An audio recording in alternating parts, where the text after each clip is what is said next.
This is my video about what we're looking for in the core postpartum and general core activation strategies for the front body. So, when we grow humans, some of us more than others, we know that the belly comes out. And what happens is that this muscle in particular here in orange starts to really get stretched out. Now, this muscle is called transversus abdominis, and it works as a corset for our pelvis.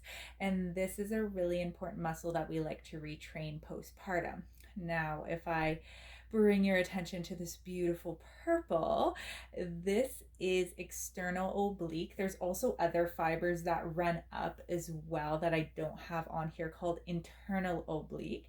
The major function of these muscles is side bending. Okay, they also get activated when we lift our legs, and if they activate together, they cause compression and a little bit of flexion. Okay, and the last one, this is the one everybody knows about, this six-pack muscle. That's rectus abdominis.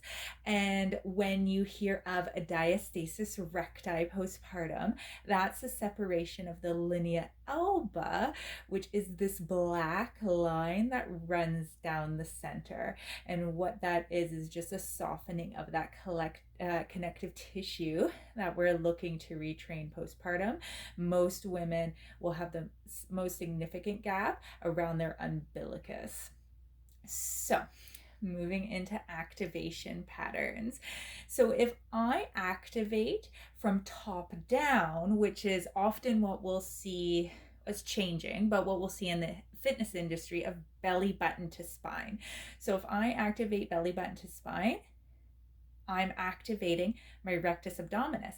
And it might be hard, and my obliques, it might be hard to see from here, but if I stand to the side and activate these muscles, watch what happens to my spine and my pelvis.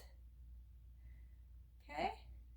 So you can see how my pelvis is coming under and my rib cage is coming down. That's because rectus abdominis is a flexor. Now, there's nothing wrong with rectus abdominis. She's cool. But if we've pushed a human out of our vagina or had a lovely C birth and we have some weakness here, you can imagine if we're pushing down what might happen, okay? So if you have any vaginal wall softening or any heaviness or hemorrhoids, it's just not great for the pelvic floor. Unfortunately, because babies are growing, these up here tends to be the only thing left when we're about to give birth. So fitness industry makes us dominant that way anyway. And then we only activate here because these have all been stretched out to accommodate baby. So, how do we retrain transversus abdominis? Well, before we really want to pick on transversus, we want to make sure that we have a strong pelvic floor, okay? So, because this is a client video, I have cued you on how to activate your pelvic diaphragm. If you're unsure, look for my full piston video, but that will give you that cue because we want to make sure the pelvic floor is strong before we start to overactivate anything up here. Okay, so that's number one.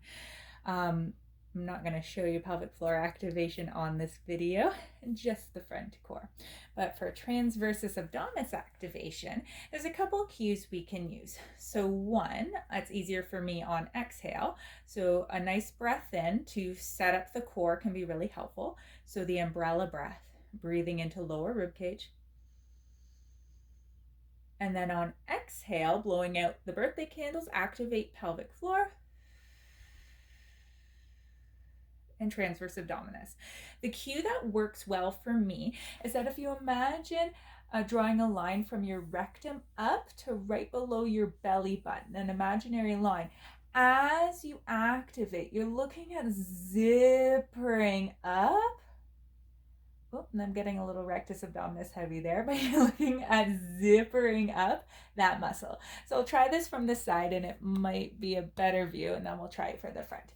Okay, so breathing in, exhale,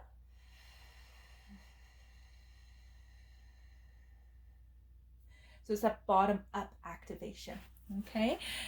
Now, another cue, if that's not really working for you, another cue that can be helpful is that you're thinking about pulling the hip bones in towards each other. Okay, so breathe in,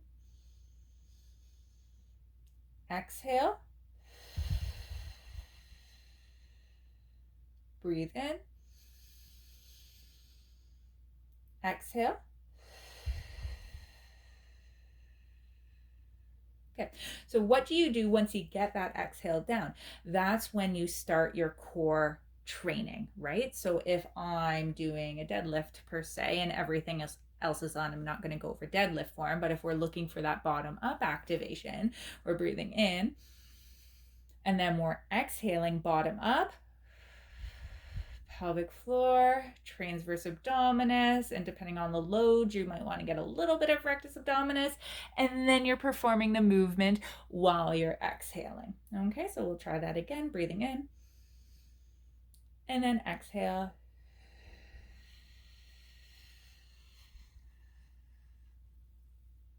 Great. Okay, and anything on your back, doing the same thing as well. All right. Now, if you have any questions, absolutely let me know. But we really want to think of that elevator, pelvic floor, transverse abdominis, and then if I've cued you, a little bit of rectus abdominis. All right. Take care.